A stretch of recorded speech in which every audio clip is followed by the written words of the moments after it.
last night we were at the campaign office making sure that all our workers got their files ahead of the day. You know, the file comprising of the voters' list, their pens, phone cards, food packages, you know, for early snack. Made sure that all the drivers received their petrol.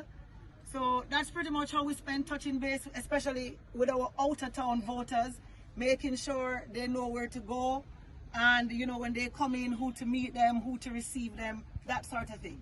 And Ms. Crawford, do you feel pressure defending a seat that you won in what was considered a PNP stronghold? No, I don't feel pressured at all because I have done the work, and every single where that I go, the support and the love is just overwhelmingly positive.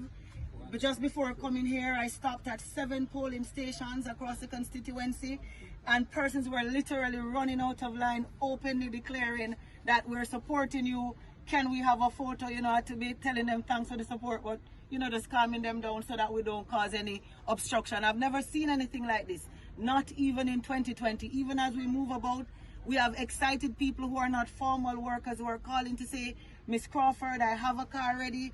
I have some shut-ins that we want to take. Can we get a petrol card? So right now when I leave here, I'm heading into some communities to, you know, petrol up people and just keep it moving. How do you respond to critics who say your impact hasn't been felt? So those are just naysay and PNP propagandists.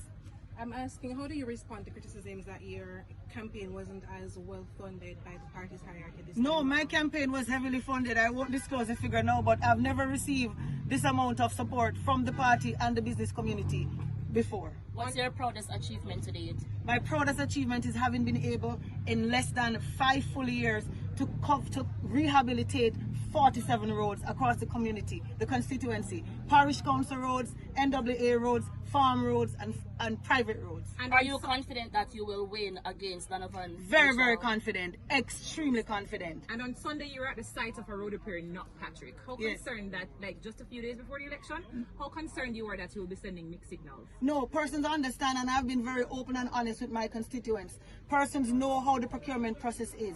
So these roads that you now see happening yesterday or last week, these were submissions that were long done, and this is one of the things we've heard Prime Minister Holness mention in Parliament. We've heard former Minister Warmington, we've heard Minister Nestor Morgan speak about the need for us to do something about the lengthy procurement exercise. I can give you an example. There's one road in College View. When we did the initial assessment, it was $3 million to do the repairs, and 1.5 years later, that cost moved to almost $5 million. So this is something that we really ought to look at, and it's very frustrating, not just to members of parliament, but to constituents. So my constituents know that I work in and out of season. Even before I was elected in 2020, I was working. So anytime I work, any work done at any point, they know it's coming from a genuine place. The desire is to serve them and to represent them. So we work in and out of season. We can't stop work because an election is in progress. That would be very reckless. So what is your next step if you're re-elected? So my next step when I'm re-elected is, of course, to continue on the excellent work we've started. More road repairs coming up under the Sparks program. We're definitely going to be bringing one of the iconic Mandeville signs to the parish and the constituency. I'm looking forward to see the national park. More free Wi-Fi hotspot. We're almost ready to launch New Hall.